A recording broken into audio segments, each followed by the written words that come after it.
ሰላም ሰበሰን እንዴት ነህ? እንዴት ነህ? ሰላም ነህ? እንኳን አገኘው። መረጃ የሚሰጠኝ እየፈለኩኝ ነበረ። የሜሪት ሪል ስቴት ምን ችግር አለ ነው? ይቅር ይልሃል? እሺ፣ ስለዚህ መረጃ ትሰጠኛለህ ያለው ነገር ያለው የት አካባቢ እንደሆነ ዋጋችሁ፣ አከፋፈሉን፣ ሁሉን ነገር ተረዳይ ከጨርቅ። እሺ፣ ለዚህ ላሳይሽና ከዚህ ከፍሎር ፕላኑ ጀምርና ወይ ወደ ውስጥ እንገባለን። እንግዲህ ሙሉ ለሙሉ የምናስገነባው ሳይት ይሄን ይመስላል። 4450 ካሬ ላይ ያረፈ ቢልዲንግ ነው የሚሆነው። ሚክስድ ዩዝድ አፓርትመንት ነው። ሁለት ቤዝመንት ይኖረዋል። ከዛ በተጨማሪ ከግራውንድ ጀምሮ እስከ አራተኛ ድረስ ኮሜርሻል ነው የሚሆነው።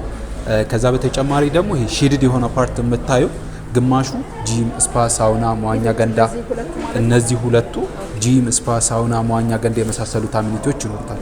ከዛ በተጨማሪ ደግሞ ግማሹን ደግሞ በምናይበት ሰዓት ላይ ለነዋሪ ብቻ አሳይንድ ፓርኪንግ የሚሰጥበት የፓርኪንግ ኤሪያ ይሆናል። በምንድን ነው አክሰስ የሚያደርጉት ካለን ደግሞ በካር ሊፍት እና ራምፕ በጀርባ በኩል ይኖረዋል።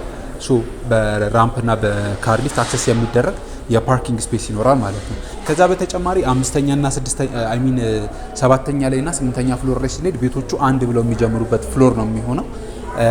ኤ ብሎክ እንለዋለን፣ ቢ ብሎክ፣ ሲ ብሎክ፣ ዲ ብሎክ እንለዋለን። አጠቃላይ እዚህ ቢልዲንግ ላይ 4 ብሎኮች ይኖሩናል ማለት ነው። ከዚህ ጀርባ ሌላ ብሎክ አለ ማለት ነው። ከዚህ ጀርባ ሌላ ብሎክ አለ። ያ ማለት ኤ ብሎክ አለ፣ እንትን ቢ ብሎክ፣ ከዛ በዚህ ጋር ሲ ብሎክ፣ ከዛ ዲ ብሎክ ደግሞ ፍሮንት ላይ ይሆናል ማለት ነው። ኤ እና ዲ ብሎክ በፊት ለፊት ይሆናል።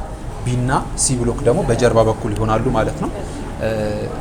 ሳይቱን ደግሞ ስፔሲፊክሊ የቱ ጋ ነው ለሚል ከስተመር እዚህ ጋር ካየሽው በዚህኛው ፓርት ላይ አራዳ ፓርክ በዚህ በኩል ይሆናል። ፍሬንድሺፕ ፓርክ ከዚህ ጀምሮ ካጠገቡ አጥር ነው የሚለያቸው፣ ካጠገቡ ፍሬንድሺፕ ፓርክ ነው የሚኖረው ማለት ነው።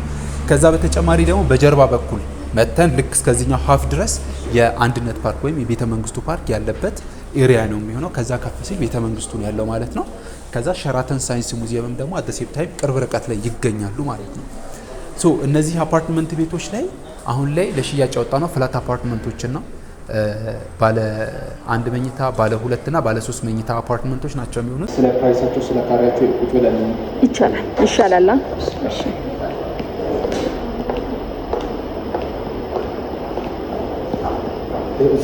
ሳይታችን ባለ አንድ፣ ባለ ሁለት እና ባለ 3 መኝታ አፓርትመንት ቤቶች ናቸው ያሉት። ያ ማለት ባለ አንድ መኝታ 49 ካሬ ነው፣ ባለ ሁለት 95፣ ባለ 3 ደግሞ 130 ካሬ ነው ማለት ነው። ሶ አንድ ከስተመር በሚፈልገው የካሬ አማራጭ በሚፈልገው የመኝታ ቤት ብዛት መርጦ መግዛት ይችላል ማለት ነው። ባለ አንድ መኝታ ቤት 49 ካሬ ነው የሚሆነው። ጠቅላላ ክፍያው 5,300,000 ብር ነው። እንዳልኩሽ ቅድም ከነገርኩሽ 70% ለሚከፍል 30% ቅናሽ አለ።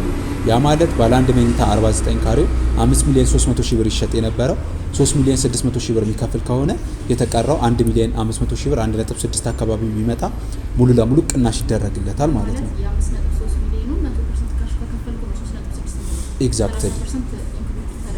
ኤግዛክትሊ 30% ሙሉ ለሙሉ ቅናሽ ነው የሚደረገው ማለት ነው። ከዛ በተጨማሪ ባለ ሁለት መኝታ ቤቱን እንዳየ ነው 95 ካሬ ነው የሚሆነው። ጠቅላላ ክፍያው 9,900,000 ብር ነው የሚሆነው።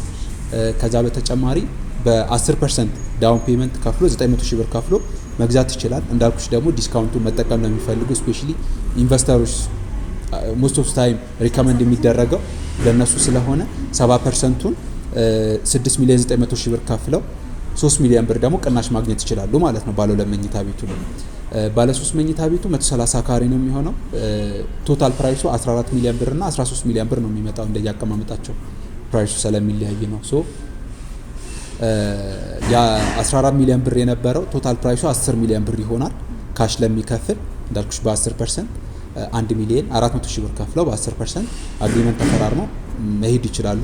የተቀረው 90% በ2 ዓመት ከ6 ወር እስከ 3 ዓመት መክፈል ይችላሉ። ነገር ግን 70%ቱን ወይም ደግሞ 9 ሚሊዮን ብር ካሽ የሚከፍሉ ከሆነ የተቀረው ኦልሞስት ወደ 4 ሚሊዮን ብር የሚጠጋው ቅናሽ ይደረግላቸዋል ማለት ነው። ሶ አሁን ላይ ለሚመጡ ከስተመሮች ይህንን ኦፈር ተጠቅመው አት ሴም ታይም ደግሞ ናቹራሊ እዚህ አካባቢ ላይ ከሚሸጠው ፕራይስ እዚህ አካባቢ ላይ ካለው ማርኬት ቀነስ ተደርጎ ነው ፕራይሱ እየተሸጠ ያለው። ሶ አት ሴም ታይም በኖርማልም ደግሞ መጠቀም ይችላሉ ማለት ነው። ሶ ሌላ ተጨማሪ ጥያቄ አለሽ? እሺ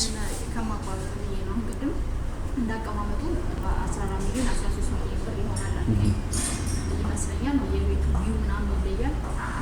አዎ አሁን ምን አይነት ቪው ነው ማለት ለምሳሌ በፊት ለፊት ምን አይነት ቪው አለው በጀርባ ቅድም ብለኛል። ዲዛይኑ ስናየው በጀርባ አራዳ ኮንዶሚኒየም ነው። በፊት ለፊት አራዳ ኮንዶሚኒየም በጀርባ ዩኒቲ እና ፍሬንድሺፕ ናቸው የሚለዩት። አሁን ቅድም እንዳየነው እንግዲህ ኤ ብሎክ፣ ቢ ብሎክ እና ሲ ብሎክ እና ዲ ብሎክ አይተናል አይደል? ኤ እና ቢ ማለት ኖ ኤ እና ሲ ማለት ኤ እና ዲ ማለት ይቅርታ በፊት ለፊት በኩል ያሉ ሳይቶች ናቸው፣ ወይም ሜን ሮድ አስፋልት የሚያዩ ናቸው። ያ ማለት ከዛ በተጨማሪ ሌላ ምን እይታ አላቸው ካልሽ ኤ እና ዲ ማለት ወደ አራዳ ፓርክ፣ ወደ ፒያሳ፣ ወደ አድዋ ሙዚየም ፌስ የሚያደርጉ ቤቶች ናቸው የሚሆኑ። ስለዚህ አንድ ከስተመር ኤ እና ዲ ላይ ሲገዛ በካሬ 110 ሺህ ይሆናል። በዲስካውንት ደግሞ ሲሆን ወደ ካልተሳሳትኩኝ 74,000-75,000 ብር አካባቢ ይመጣል። ካልተሳሳትኩ 70 ቅናሽ ከተደረገ ማለት ነው።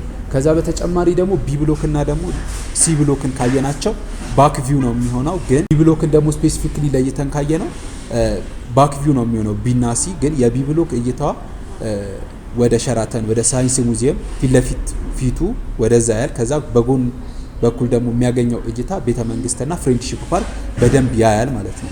ሶ ሲ የምንለው ሲቲ ቪው ነው የሚያየው ሙሉ ከተማዋን፣ ወይም እነ ሜክሲኮ፣ ካሳንቺስ የመሳሰሉትን ሙሉ ከተማዋን የሚያሳየን ብሎክ ነው ሲ ብሎክ የምንለው። ሶ በካሬ 105,000 ይሆናሉ ቢና ሲ ሲሆን፣ በዲስካውንት ደግሞ ሲሆን 73,500 ብር ይመጣል ማለት ነው ስፔሲፊክ ፕራይሳቸው። ሶ በዛ መልኩ ነው ፕራይስ አድሪንግ የተደረገው። ሌላ ተጨማሪ ህንጻው ላይ ምን ፋሲሊቲ ያላችሁ ለምሳሌ ከእናንተ ለየት የሚያደርገው ምን ነገር አለ ከሌሎቹ? በጣም አሪፍ እንግዲህ እንዳየሽው ሞስት ኦፍ ታይም ሲንግል አፓርትመንት ላይ አልተለመደም አሚኒቲዎች እና ይሄኛው ሚክስድ ዩዝ አፓርትመንት ነው። ያ ማለት ከስተመሮቻችን ምንም አይነት ነገር ሾፕ ማድረግ ሲፈልጉ እታች ግራውንድ ወርደው ማንኛውን የሚፈልጉትን ነገር አክሰስ ማድረግ ይችላሉ። ከዛ በተጨማሪ ደግሞ 5ኛ እና 6ኛ ላይ ቅድም ብዬሽ ነበር ግማሹ ጂም፣ ስፓ፣ ሳውና፣ መዋኛ ገንዳ የመሳሰሉት አሚኒቲዎች ይኖራሉ። ለልጆች መጫወቻ አት ሴም ታይም ይኖራል ማለት ነው። ከዛ በተጨማሪ አካባቢው ላይ ራሱ ሎኬሽን ማተር ስለሚያደርግ አንድ አፓርትመንት ለሚገዛ ሰው አካባቢውን ስታዩ ወተሽ ለመዝናናት፣ ወተሽ ወክ ለማድረግ፣ ለመኖሪያ ምቹ የሆነ ቦታ ነው። ሶ ያም ተመራጭ አድርገዋል። አዲሽናል በጣም አሪፍ ኦኬ እሺ፣ ይቅርታ ከርሰ ምድር ውሃ አለው። ከዛ በተጨማሪ ቴራስም ደግሞ የደስታ የሀዘን ፕሮግራም ሲኖር ነዋሪዎች ትልልቅ ፕሮግራሞችን የሚያሰናዱበት የሰገነት የጋራ ሰገነት ይኖራቸዋል ማለት ነው ቴራሱ ላይ። እና ደግሞ ቤቶቹን ካየሻቸው እያንዳንዱ ቤቶች ክፍት አላቸው በየመሃላቸው። ያ ማለት ናቹራል ቬንቲሌሽን በደንብ እንዲያገኙ ቤቶቹ፣ ወይም ደግሞ ከስተመር ቤቱን ከገዛ በኋላ ወይ ምግብ በሚያበስልበት ሰዓት ሊሆን ይችላል። ናቹራሊ አንዳንድ ሙቀት ሲኖር ምቅምቅ ማለት ነገር አለው አይደለ? ግን እያንዳንዱ ቤቶች ከአንደኛው ቤት ወደ አንደኛው ቤት ሁሉም ቤቶች ክፍተት አላቸው። ከአንደኛው ብሎክ ወደ አንደኛው ብሎክ ክፍተት አላቸው። ለዚህ ለናቹራል ቬንቲሌሽን ያ በደንብ ይጠቅማናል ማለት ነው። በጣም አሪፍ ነው ያብራራልኝ። በጣም ነው የማመሰግነው። አመሰግናለሁ። በጣም አመሰግናለሁ። ከሎኬሽኑ አንጻርም ካለው ፋሲሊቲም በጣም ነው ወድጄዋለሁ። ያው እንግዲህ መማከር ስላለብኝ ነገር ደግሜ እመጣለሁ። በጣም ደስ ይለኛል። ካሜራ ደቀነሽ እንግዲህ ብዙ አስለፍልፈሽኛል። አይ ኖ ማውራት ስላለብኝ ይሄ እኔ ከማሁን እኔ አንተ አስረድተኝ ብሄድ ኖሮ ይጠፋኝ ነበር። ግን ይዤ በማስረጃ አንተን አሁን ይቻላል። ለቤተሰብም የምትልኪላቸው ከሆነ ከታች ባለው ስልክ ቁጥር ቀጥታ እየደወሉ ኮንታክት ማድረግ ይችላሉ። የሽያጭ ሰራተኞቻችንን ኮንታክት ማድረግ ይችላሉ። በጣም አሪፍ አመሰግናለሁ። አመሰግናለሁ። ቴንክ ዩ